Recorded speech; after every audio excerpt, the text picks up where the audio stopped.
I am Saroj Kumar Sharma. Welcome back to my channel Pragya science coaching centre. My dear students, आज हम लोग class 10th mathematics का महत्वपूर्ण सूत्र याद करेंगे। अगर आप इन सारे सूत्रों को अच्छा से देख लेते हैं, याद कर जाते हैं, तो आपको गणित के सवालों को बनाने में काफ़ी सहूलियत मिलेगी। इन सारे प्रश्नों को हम लोग एग्जाम्पल के साथ, इन सारे सूत्रों को एग्जाम्पल के साथ हम लोग देखेंगे। चलिए तो हम लोग शुरू करते हैं मैथमेटिक्स का मुख्य फॉर्मूला। सबसे पहले मैं आपको बताऊंगा ज्यामितीय आकृतियों का सूत्र। जो ज्यामितीय आकृति होता है, क्षेत्रमिति के बारे में हम थोड़ा सा चर्चा कर लेते हैं। तो ज्यामितीय आकृति में क्या होता है? त्रिभुज, चतुर्भुज, समकोण, त्रिभुज, बहुत सारे त्रिभुज होते हैं, उनके बारे में हम लोग थोड़ा देखते हैं। सबसे पहला है, एक नंबर जो सूत्र है दिया गया समकोण त्रिभुज में। तो समकोण त्रिभुज में हम लोग पढ़े होंगे पाइथागोरस प्रमेय, कॉर्न स्क्वायर बराबर आधार स्क्वायर जो लंब स्क्वायर। जैसे देखिएगा समकोण त्रिभुज से होता है, यानी वह त्रिभुज जिसका एक कोण क्या हो, 90 डिग्री हो, समकोण त्रिभुज कहलाता है। ABC अगर मान लेते हैं, यदि हम इसको क्या करें थीटा मान लें, तो थीटा के सामने वाले को P बोलते हैं लंब, ये हो गया आधार B, और ये हो गया आपका H। तो पाइथागोरस प्रमेय कहता है H स्क्वायर बराबर B स्क्वायर जोड़ P स्क्वायर, यानी कॉर्न स्क्वायर बराबर आधार स्क्वायर जोड़ लंब स्क्वायर। तो इसको याद कर लेंगे, काफ़ी इंपॉर्टेंट है। दूसरा है त्रिभुज का क्षेत्रफल 1/2 आधार गुना ऊंचाई, 1/2 आधार गुना, आधार B हो गया, ऊंचाई कौन हो गया P, लंब जो हो गया वो आपका ऊंचाई हो गया। दूसरा फॉर्मूला है समलंब चतुर्भुज का क्षेत्रफल। तो समलंब चतुर्भुज कैसा होता है? ऐसा, ये हो गया आपका समलंब चतुर्भुज। ABCD इसको हम मान सकते हैं समलंब चतुर्भुज हो गया। यहाँ से हम लंब डाल दिए तो दोनों समानांतर रेखा, ये और रेखा और ये रेखा क्या है, समानांतर रेखा है। AB और CD जो रेखाएं हैं ये समानांतर रेखा है, ठीक है। तो समानांतर रेखाओं के बीच की दूरी क्या हो गया, H मान लीजिए। तो समलंब चतुर्भुज क्षेत्रफल होता है 1/2 समानांतर भुजाओं का योग, यानी AB प्लस CD और गुना बीच की दूरी यानी H हो जाएगा। यानी ये हो गया समानांतर भुजा AB और CD, और बीच की दूरी हो गई H। तो समानांतर क्षेत्रफल होता है 1/2 समानांतर भुजाओं का योग गुना ऊंचाई या उनके बीच का दूरी। दूसरा है वृत्त का व्यास दिया गया है। तो वृत्त तो आप समझते ही हैं, वृत्त हो गया, यहाँ आधा केंद्र से उसके परिधि को मिलाने रेखा को त्रिज्या R कहा जाता है, और इसको भी अगर मिला दें तो टोटल क्या हो जाएगा AB। अगर इसको मान लें तो AB को कहा जाएगा व्यास, और OA चाहे OB हो जाएगा त्रिज्या। तो वृत्त का व्यास बराबर क्या होगा 2R, यानी व्यास को अगर D कहते हैं तो D बराबर क्या होगा 2R, यानी व्यास त्रिज्या का दुगुना होता है। और वृत्त का परिधि दिया गया, परिधि का मतलब किसी वृत्त को घेरने वाली ये जो रेखा है, इसी रेखा को परिधि कहा जाता है। तो परिधि को अगर हम P से इंडिकेट करते हैं तो 2πr हो गया, परिधि हो गया आपका 2πr, त्रिज्या हो गया।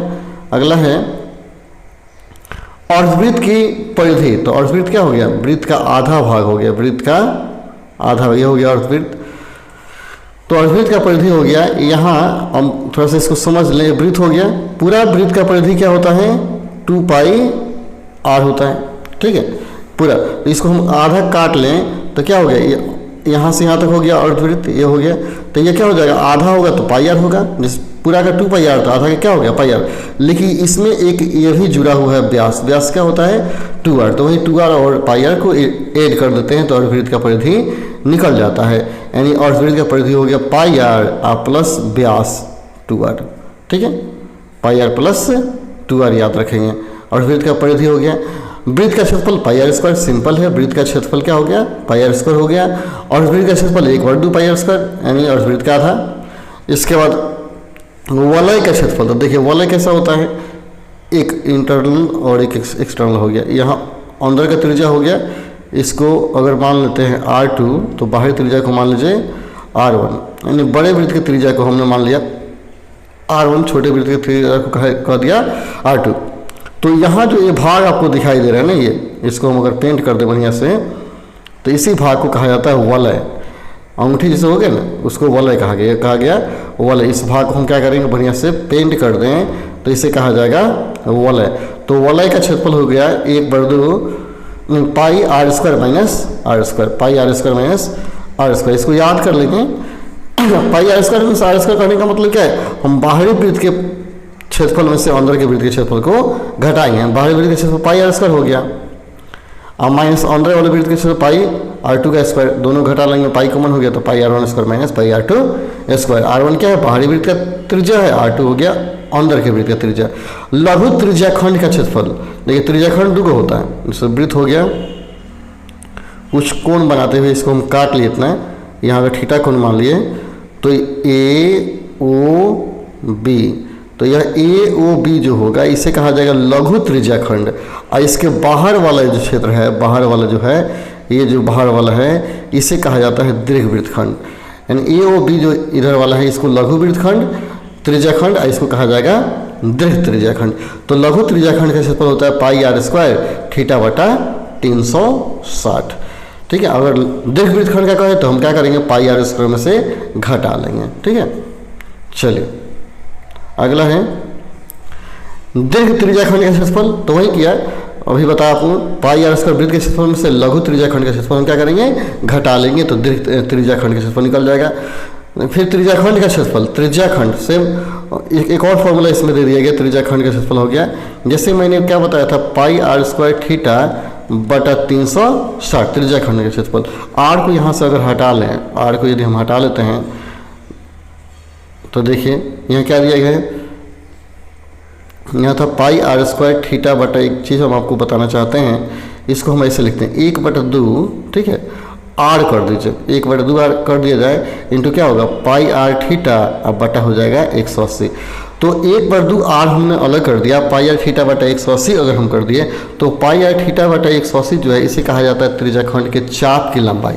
इस चाप कौन हो गया, ये त्रिज्याखंड हो गया। यहाँ से A और B यदि मान लेते हैं, AB इसको मान लें, ठीक है, तो AB को कहा जाएगा चाप। तो चाप AB की लंबाई होता है पाई R थीटा बटा 180। तो त्रिज्याखंड का क्षेत्रफल AB हो गया 1/2 R गुना चाप की लंबाई। तो वही लिखा गया है त्रिज्याखंड क्षेत्रफल 1/2 L गुना R। L क्या है, त्रिज्याखंड का लंबाई है, त्रिज्याखंड का लंबाई। तो 1/2 R गुना त्रिज्याखंड की लंबाई, त्रिज्याखंड का क्षेत्रफल हो जाएगा। लघु वृत्तखंड का क्षेत्रफल पाई R स्क्वायर बटा 360 minus R square by 2 sine theta.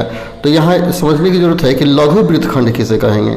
जैसे वृत्त हो गया, यहाँ से अगर हम काट दिए, ऐसे काट लिए, तो इस वृत्तखंड को, इधर वाला जो वृत्त का जो खंड है इसे कहा जाएगा लघु वृत्तखंड, और जो बड़ा वाला आपको दिखाई दे रहा है इसे कहा जाएगा दीर्घ वृत्तखंड। ठीक है, तो लघु वृत्तखंड का क्षेत्रफल हो गया पाई R square theta by 360 minus 1/2 R square sine theta. ऐसे भी कर लेंगे। ठीक है, इसमें से कहीं कॉमन अगर आप R स्क्वायर ले लेते हैं, इन दोनों से R स्क्वायर कॉमन ले लें तो क्या हो जाएगा, पाई थीटा बटा 360, ठीक है, माइनस 1/2 साइन थीटा हो जाएगा।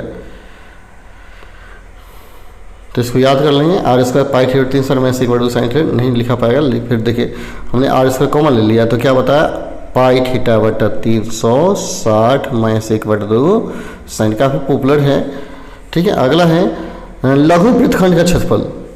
लघु वृत्तखंड, तो हम क्या करेंगे, R स्क्वायर, इसमें भी R स्क्वायर कॉमन ले सकते हैं, तो पाई R square 360 minus R square by 2 sine theta by 2 और कॉस थीटा बाई 2, जो थीटा का मान जो देता है ना उसको हाफ कर देते हैं और साइन कॉस दोनों को ऐड कर लेते हैं। ठीक है, इसका एक और फॉर्मूला होता है ऐसा भी, लघु वृत्तखंड का क्षेत्रफल का है तो हम ऐसे भी लिख सकते हैं, पाई R स्क्वायर थीटा बटा 360 माइनस 1/2 है, यहाँ होता है 1/4 और साइन थीटा सिर्फ करेंगे। ठीक है, याद कर लेंगे, भी होता है लघु वृत्तखंड का क्षेत्रफल। या तो इसको यूज कीजिए या इसको कीजिए।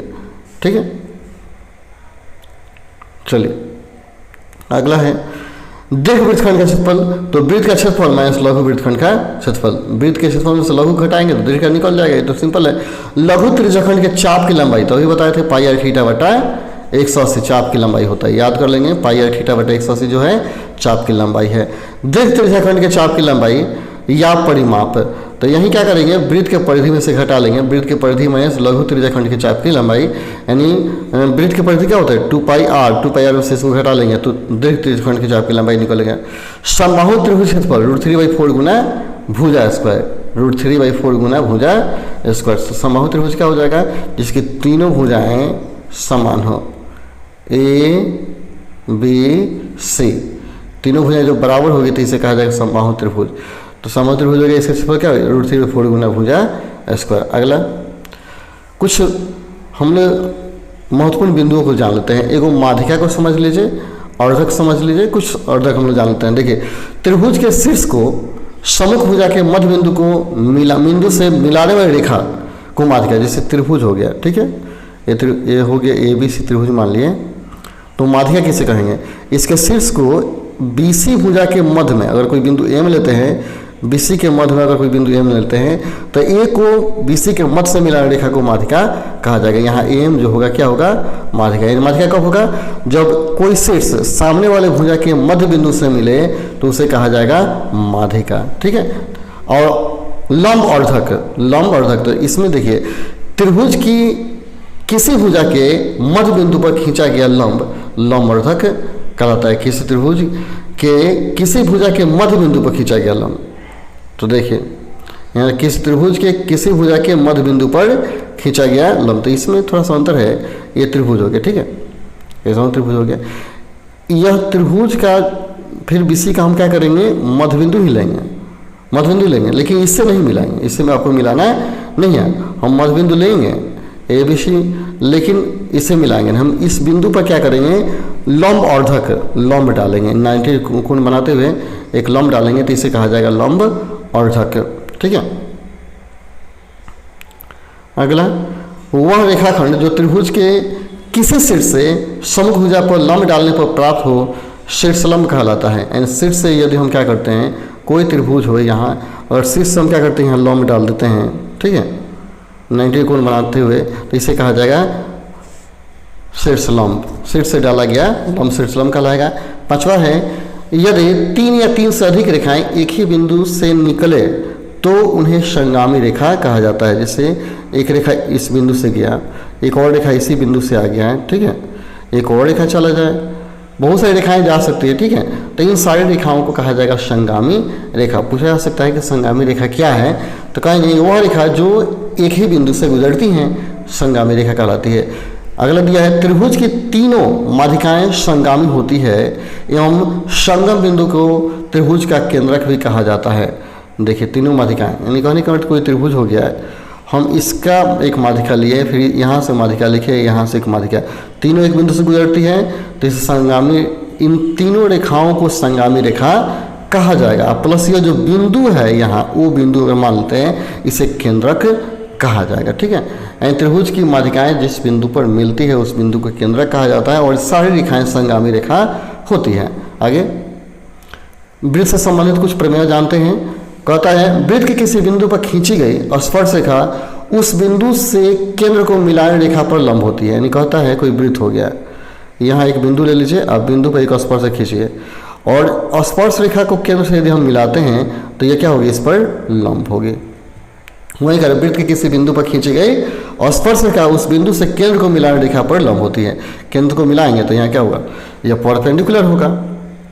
अगला है, वृत्त पर स्थित किसी बिंदु से खींची गई कोई रेखा त्रिज्या पर लंब हो तो वह स्पर्श रेखा कहलाती है। इसका उल्टा कर दिया, यदि हम वृत्त पर कोई एक त्रिज्या हो गया, त्रिज्या पर यदि कोई हम लंब रेखा खींचते हैं तो इस लंब रेखा को कहा जाएगा स्पर्श रेखा। यानी स्पर्श रेखा होगी तो लंब होगी, या लंब होगी तो स्पर्श रेखा होगी। बात सिंपल है। अगला, वृत्त के बाहर स्थित किसी बिंदु से वृत्त पर खींची गई दो स्पर्श रेखाएं परस्पर समान होती हैं। वृत्त के बाहर स्थित किसी बिंदु से वृत्त पर खींची गई दो स्पर्श रेखाएं समान, जैसे एक वृत्त हो गया, बाहरी एक बिंदु ले लीजिए A, ठीक है, यहाँ से हम A से क्या करते हैं? दो रेखाएं खींचते हैं, तो ऐसे खींचते हैं और एक रेखा, ठीक है, तो ये दोनों रेखाएं क्या होगी? एक दूसरे के समान होगी दोनों। जैसे AP मान लीजिए, AB मान लीजिए, तो AP और AB जो होगा समान होगा, AB इज इक्वल टू हो जाएगा AP, दोनों रेखाएं समान होगी, ठीक है।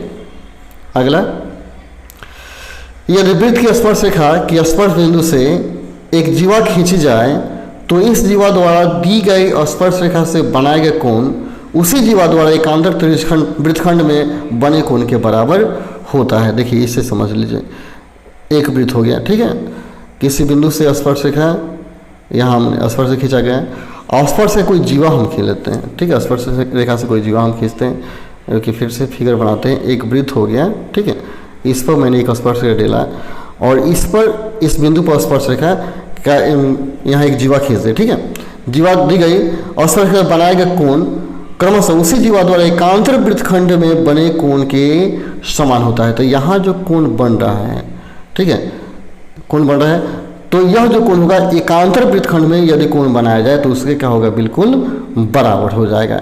ठीक है, अगला, यदि वृत्त की जीवा के एक सिरे पर एक ऐसी रेखा खींची जाए, जीवा के एक सिरे पर एक ऐसी रेखा खींची जाए कि जीवा द्वारा इसके साथ बनाए गए कोण इसके एकांतर वृत्तखंड में जीवा द्वारा बनाए गए कोण के बराबर हो, तो वह रेखा वृत्त की स्पर्श रेखा होती है। जैसे अभी जो बिंदु मैंने बताया उसी का क्या है, विलोम है, उसी का दिया गया विलोम बताया गया। ठीक है, चलिए अगला देखिए,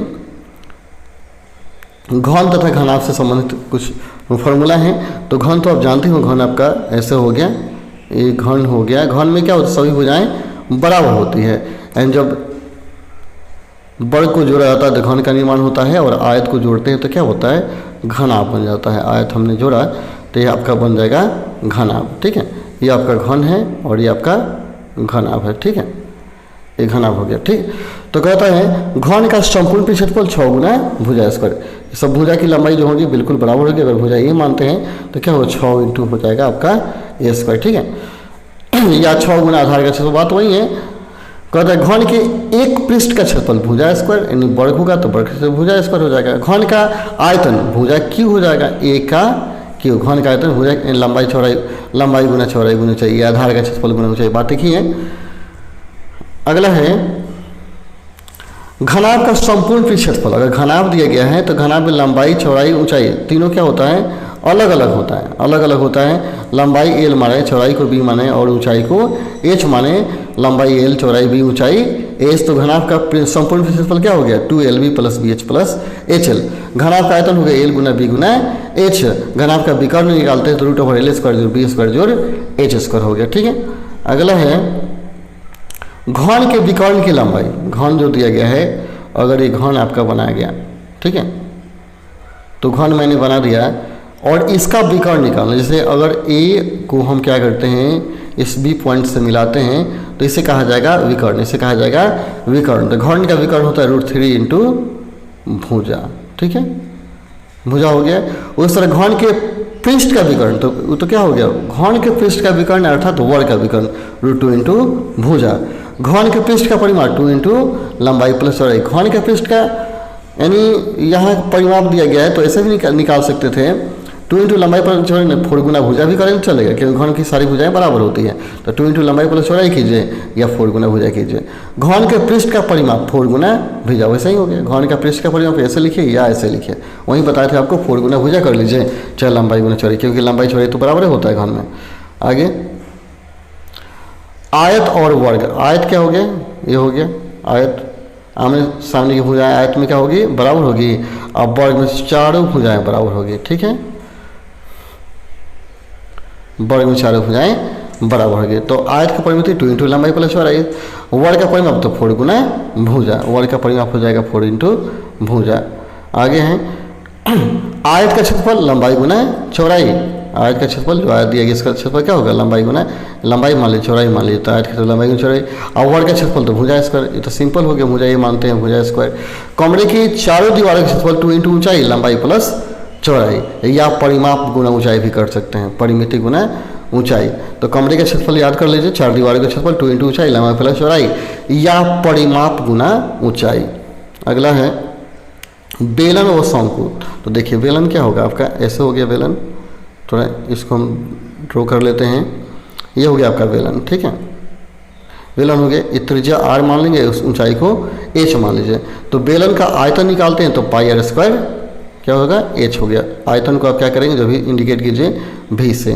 ठीक है, बेलन का आधार का क्षेत्रफल a यानी पाई r स्क्वायर। ठीक है, आधार का क्षेत्रफल हो जाएगा पाई r स्क्वायर, और बेलन का आयतन हो गया पाई r स्क्वायर h। ठीक है, आगे है बेलन के वक्राकार भाग का क्षेत्रफल। वक्राकार यानी वक्र पृष्ठ का क्षेत्रफल, बेलन जैसे हो गया आपका, तो बेलन के ऊपरी सतह, जैसे आप बोतल अगर देखेंगे तो उसके ऊपरी सतह का क्षेत्रफल परिधि गुना ऊंचाई या 2 पाई r। अगर बेलन के संपूर्ण पृष्ठ का क्षेत्रफल कहें तो 2 pi r into r plus h, 2 pi r into two pi R into R plus H कीजिए, या 2 पाई R1 प्लस R2, ये खोखले बेलन के बक पृष्ठ का क्षेत्रफल। ऊपर इसका मतलब क्या है, खोखला बेलन है, अगर खोखला बेलन का है तो 2 pi R R1 plus R2, यानी ऊपर वाला त्रिज्या फिर नीचे वाला त्रिज्या कहता है, बाह्य त्रिज्या अगर दिया गया तो। लेकिन अगर वही कहे संपूर्ण पृष्ठ का क्षेत्रफल 2 pi R into R plus H हो जाएगा, ठीक है। संपूर्ण में क्या, एक बंद होगा, ऊपर भी बंद है नीचे भी बंद, दोनों बंद है, तब संपूर्ण पृष्ठ क्षेत्रफल हो गया 2 pi R into R plus H, ठीक है।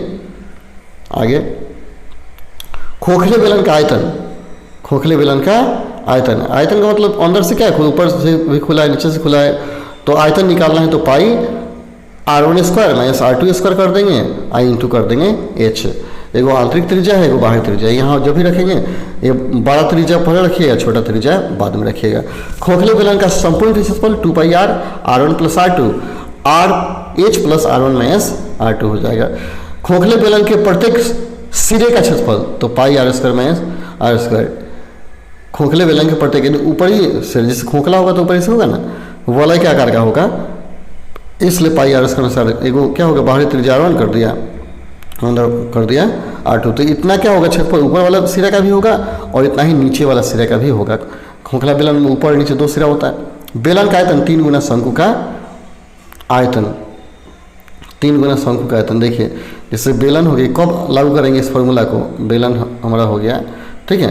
अगर क्वेश्चन कहता है कि इसे एक शंकु इसे काट कर निकाल दिया गया, ठीक है, तो इस शंकु का आयतन बताइए, तो हम क्या करेंगे, बेलन का आयतन यदि मालूम हो तो उसमें 3 से भाग देंगे तो शंकु का आयतन निकल जाएगा, ठीक है। इसलिए बताया बेलन का जो आयतन होता है शंकु के आयतन का 3 गुना होता है। यह कब लागू होगा, जब कहा जाए कि यदि बेलन के अंदर से शंकु काट लिया जाए तो शंकु का आयतन क्या होगा, तो बेलन का आयतन 3 से भाग दे देंगे, काफ़ी ट्रिकली निकल जाएगा। अगला है शंकु का आयतन 1/3 पाई स्क्वायर एच, तो शंकु ये हो गया आपका, ये शंकु हो गया, ये तो फॉर्मूला से आप निकाल लेंगे, ये आर हो गया और ये हो गया एच, ये हो गया एल, तो 1/3 पाई स्क्वायर एच हो गया। शंकु का संपूर्ण क्षेत्रफल pi R into R plus L, शंकु का वक्र क्षेत्रफल pi R L into pi R L, और शंकु का त्रिज्यक ऊंचाई तो एल का मान निकाल दिया, एल बराबर root over R square plus H square हो गया, और शंकु का आधार क्षेत्रफल पाई आर स्क्वायर, ठीक है। चलिए इसको देख लीजिएगा, बढ़िया से याद कर लीजिए, लिख लीजिएगा।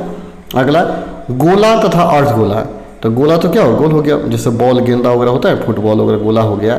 आधा होगा, इससे कहा जाएगा अर्धगोला, ये हो गया आपका अर्धगोला, ठीक है। ये गोला हो गया और ये हो गया, ऐसे बना देते हैं, ये हो गया अर्धगोला, ठीक है। तो यहाँ दिया है गोला का पृष्ठ क्षेत्रफल, पृष्ठ चाहे संपूर्ण पृष्ठ क्षेत्रफल, सब में क्या होगा 4 पाई आर स्क्वायर होता है, ठीक है। गोला का पृष्ठ क्षेत्रफल या संपूर्ण पृष्ठ क्षेत्रफल 4 पाई आर स्क्वायर। खोखले अर्धगोला का पृष्ठ क्षेत्रफल, अगर खोखला अर्धगोला है तो 2 पाई आर स्क्वायर, अगर संपूर्ण का है तो 3 पाई आर स्क्वायर, और गोला का आयतन 4/3 pi R cube, 4/3 pi R cube आपका हो जाएगा गोला का आयतन। वहीं कहे अर्धगोला का आयतन तो क्या होगा, 2/3 पाई आर क्यू, ये हो गया अर्धगोला का आयतन है 2/3 pi R cube, 2/3 pi R cube, हमने पहले भी बताया आपको। तो अर्धगोला क्या हो गया, ऐसा फिगर बन जाएगा, अर्धगोला का ऐसा फिगर बनाइएगा, ये त्रिज्या हो गया, तो इसका आयतन हो गया 2/3 पाई आर क्यू। गोलीय कोष का पृष्ठीय क्षेत्रफल, अगर गोलीय कोष है, गोलीय कोष का मतलब क्या है, और गोला है लेकिन उसके अंदर का भाग खाली है, तो पृष्ठ क्षेत्रफल हो जाएगा 4/3 पाई R1 square minus R2 square. और गोलीय कोष का आयतन, खोखले गोले का आयतन से गोला हो गया, इसका अंदर का भाग खाली है, इसका आयतन पूछता है, तो एगो R1 त्रिज्या मान लीजिए, एगो अंदर का त्रिज्या R2 मान लीजिए, तो इसका आयतन निकालने का सूत्र हो गया 4/3 पाई R1 का क्यू माइनस R2 का क्यू। अगला है नियामक ज्यामिति, इसमें हम क्या करते हैं, बिंदुओं के बीच की दूरी का सूत्र परिभाषित करते हैं, किसी बिंदु के बीच की दूरी को निकालते हैं, या उस बिंदु को मिलान रेखा की लंबाई निकाल सकते हैं, या उसका विभाजन बिंदु हम निकाल सकते हैं, ठीक है। तो देखिए यदि यहाँ दिया गया है 2 बिंदु, एक बिंदु P हो गया, एक बिंदु हो गया Q, हम इसको मिला देते हैं रेखा, और P का नियामक दिया गया x1 और y1, तथा Q का नियामक दिया गया x2 और y2, ठीक है। तब दोनों के बीच का दूरी पूछेगा, दूरी को d से सूचित किया जाता है, इसे दूरी सूत्र भी कहते हैं। तो 2 बिंदुओं P और Q के बीच का दूरी हो गया root over x2 square minus x2 minus x1 का whole square plus y2 minus y1 का होल स्क्वायर, इसको दूरी सूत्र भी बोलेंगे। आप पी क्यू को यदि भी मान सकते हैं।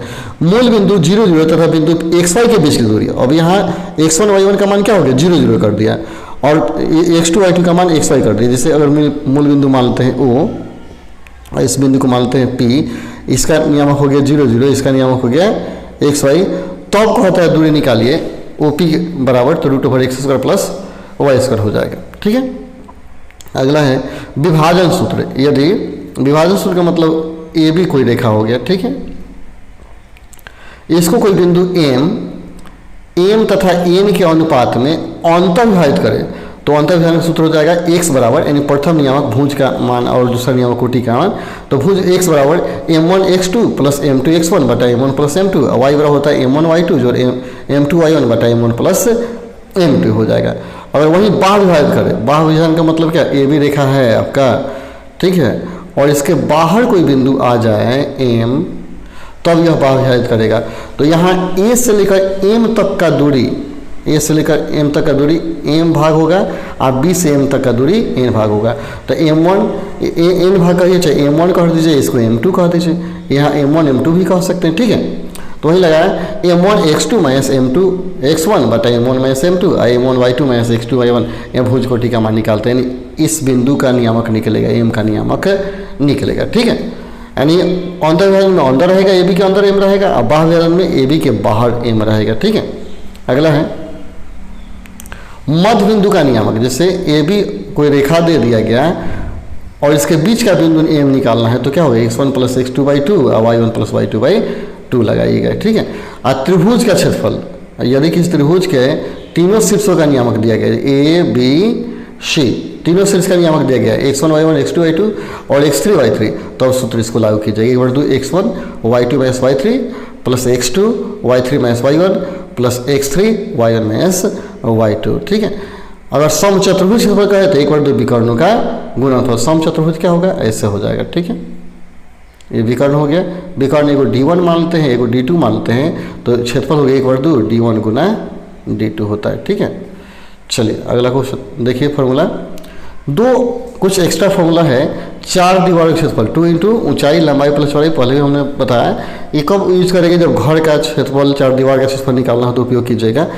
और घन की चारों दीवारों का क्षेत्रफल 4 गुना भुजा स्क्वायर, घन के चारों दीवारों का क्षेत्रफल 4 गुना भुजा स्क्वायर, जबकि घना होगा तो 2 इंटू ऊंचाई लंबाई प्लस चौड़ाई हो जाएगा। ठीक, अगला समानांतर श्रेणी, समानांतर श्रेणी, तो इसका परिभाषा याद कर लीजिए, वह श्रेणी जिसके क्रमागत दो पदों का अंतर समान हो समानांतर श्रेणी कहलाता है, इसको AP से सूचित किया जाता है।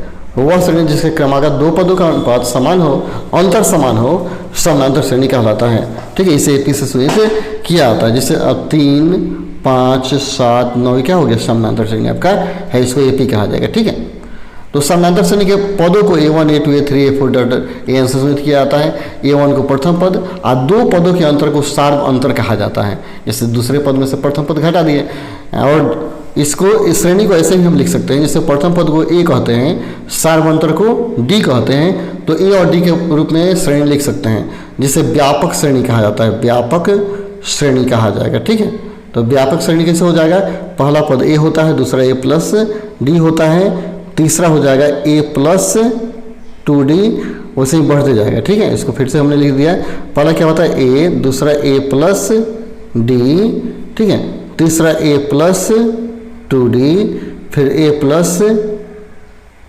3D, ऐसे बढ़ते जाएगा। ठीक है, तो देखिए यहाँ प्रथम में A है, दूसरा में A को D जोड़ा है, तीसरा में 2 को D जोड़ा, तीसरा चौथा में 3 को D जोड़ा, एंड जो पद रहेगा उससे कम D जोड़ा जाता है। अगर आपसे पूछा जाए T10 10वां पद बताइए तो क्या लिखेंगे, A प्लस 9D लिखिएगा। ठीक है, वैसे ही कहे 20वां पद बताइए तो A प्लस क्या हो जाएगा, 29D 19D हो जाएगा। ठीक है, जो पद कहे, अगर 50वां पद कहे तो क्या होगा, A प्लस 49D, ये कम D जोड़ दीजिएगा, और 20वां पद A प्लस 19D और 30वां पद A प्लस 29D, जो पद कहेगा उसे वो कम D जोड़ देंगे। ठीक है, इसी आधार पर TN nवां पद होता है A plus N-1 into D, formula आपका हो गया। ठीक है, TN nवां पद का सूत्र हो गया। अगला समानांतर श्रेणी में nवां पद ज्ञात करने का सूत्र वही TN बराबर A प्लस N-1D, और n पदों का योगफल SN बराबर N/2 A plus L, L क्या है, nवां पद है, L को TN nवां पद भी कहा जाता है। ठीक है, या SN N/2 2A plus N-1D, जो आप याद कर लें, A प्लस L याद कर लीजिए और इसको भी याद कर लीजिए। ठीक है, अगला है द्विघात समीकरण, तो काफ़ी सिंपल है, आप तो द्विघात समीकरण जानते हैं, AX² plus BX plus C = C द्विघात समीकरण का व्यापक रूप हो गया। ठीक है, जिसमें एक्स स्क्वायर के गुणांक को ए कहा जाता है, एक्स के गुणांक को बी और अचर पद को सी कहा जाता है। जैसे यहाँ दिया गया एक्स के गुणांक को ए, एक्स के गुणांक को बी और अचर पद को सी। और जो एक्स का फॉर्मूला एक्स बराबर minus B plus minus root over B square 4c बटा 2 है, इसको एक श्रीधर नामक आचार्य ने बताया था यह सूत्र, तो श्रीधर का सूत्र भी इसे कहा जाता है, याद कर लेंगे। यह श्रीधर का सूत्र है, एक्स बराबर minus B plus minus root over B square 4c बटा 2 है। अगला है द्विघात समीकरण बनाने का सूत्र। द्विघात समीकरण कैसे बनाएंगे? यदि किसी द्विघात समीकरण का मूल अल्फा और बीटा दिया गया है, ठीक है, तो अब द्विघात समीकरण का सूत्र होता है X square minus alpha plus beta into X plus alpha into beta equal to 0। यानी एक्स स्क्वायर माइनस मूलों का योग प्लस मूलों का गुणनफल इक्वल टू 0। तो योग में एक्स रह गए हैं। इसका द्विघात समीकरण मूलों की प्रकृति, यहाँ मूल और अल्फा बीटा। एक और चीज़ याद कर ले, मूलों का योग अल्फा प्लस बीटा, ठीक है, इक्वल टू होता है माइनस बी बाई ए, ठीक है, और अल्फा गुना बीटा कहेगा तो हो जाएगा सी बटा ए। कहता है द्विघात समीकरण मूलों की प्रकृति देख लीजिए। यदि बी स्क्वायर माइनस 4c, इसको विवेचक कहा जाता है, 0 से बड़ा है तो समीकरण के मूल वास्तविक और पृथक पृथक होंगे, यानी असमान होंगे। यदि बी स्क्वायर 4c बराबर 0 तो समीकरण के दोनों मूल वास्तविक और समान होंगे। इस स्थिति में दूसरा जो कंडीशन है, प्रत्येक मूल माइनस बी बटा 2a के बराबर होता है। यदि B square 4c less than 0 तो समीकरण के दोनों मूल समान नहीं होंगे, यानी वास्तविक ही नहीं होगा, तो समान होने की चर्चा, यानी वास्तविक मूल संभव नहीं है। ठीक है, आगे गुणनखंड का कुछ सूत्र है, इसको देख लेंगे, स्क्रीनशॉट ले लेंगे और याद करेंगे। ए cube plus B cube, A plus B, A square में से ए प्लस बी स्क्वायर, यहाँ प्लस होगा तो यहाँ देख लीजिए माइनस होगा, यहाँ माइनस होगा तो यहाँ क्या होता है प्लस होता है। ठीक है, A cube minus B cube, A minus B, A square plus A plus B square, A cube plus B cube plus C cube minus 3 A C equal to A plus B plus C, A square B square C square, A B minus B C minus C हो गया। ठीक है, A plus B plus C का मान यदि 0 दिया गया हो तो A cube plus B cube plus सी के बराबर 3 ए बी सी हो जाता है। ठीक है, आगे ए प्लस बी का whole square, A square plus 2 A plus B square, A minus B का square, A square minus 2 A plus B square, काफी सिंपल है, A square minus B square, A plus B into A minus B. ठीक है, A plus B का whole cube, A cube plus B cube plus 3 A B into A plus B, A minus B का whole cube, A cube minus B cube minus 3 A B into A minus B, X plus A, X plus B, X plus C, तीनों गुना करने का सूत्र हो गया। X Q तीनों का योगफल एक्स स्क्वायर गुना तीनों का गुणनफल हो गया। ठीक है, ये काफ़ी इंपॉर्टेंट है, गुना करने में काफ़ी मदद करता है, इसको याद कर लेंगे। ठीक है, आगे त्रिकोणमिति को देख लीजिए। त्रिकोणमिति में समकोण त्रिभुज काफ़ी महत्वपूर्ण है। यहाँ आपको देख लेना है, इसको लंब कहा गया, इसको आधार यदि ये थीटा है तो, और इसको कहा गया कर्ण। ठीक है, इसी के पक्ष में इसके परिभाषित किया जाता है, जो sine theta equal to P by H, लंब बटा कर्ण, के से कर्ण मान लिया है, कॉस थीटा इक्वल टू आधार बटा कर्ण, और टेन थीटा इक्वल टू लंब बटा आधार, और कॉट थीटा इक्वल टू आधार बटा लंब। इसको याद कर लेंगे।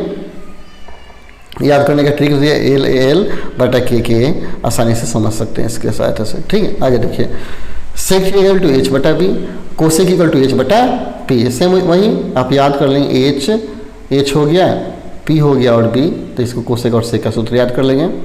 आगे है sine square theta plus cos square theta equal to 1। ये भी काफ़ी पॉपुलर सूत्र है कि sine square theta plus cos square theta equal to 1, और 1 में sine square theta equal to cos square theta. इसी के साथ सब बनाया जाता है। जैसे यहाँ अगर साइन को हम उधर भेज दें कॉस को, तो क्या होगा, 1 में कॉस स्क्वायर थीटा हो जाएगा, तो 1 में cos theta equal to sine square theta, 1 plus tan square theta equal to हो गया sec square theta, sec square theta minus 1 equal to tan square theta, और sec square minus tan square equal to 1, 1 plus cot square theta equal to cosec square theta, और cosec square minus 1 equal to cot square, और cosec square minus cot square equal to 1। अगला है sign 90 theta, इसे रूपांतरण सूत्र कहा जाता है, याद कर लेंगे।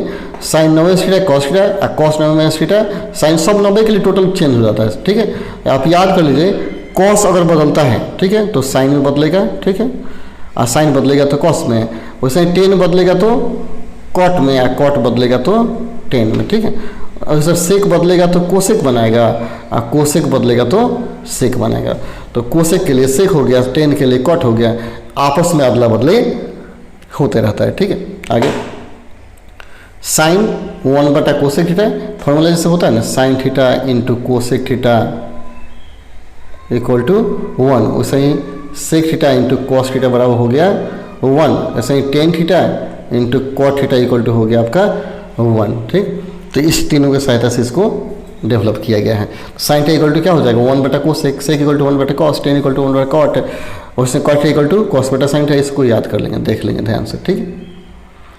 एक सारणी हमें बना दिया है, इस सारणी को आप ध्यान से देख लेंगे, स्क्रीनशॉट ले लेंगे, इसको याद करेंगे, ठीक है।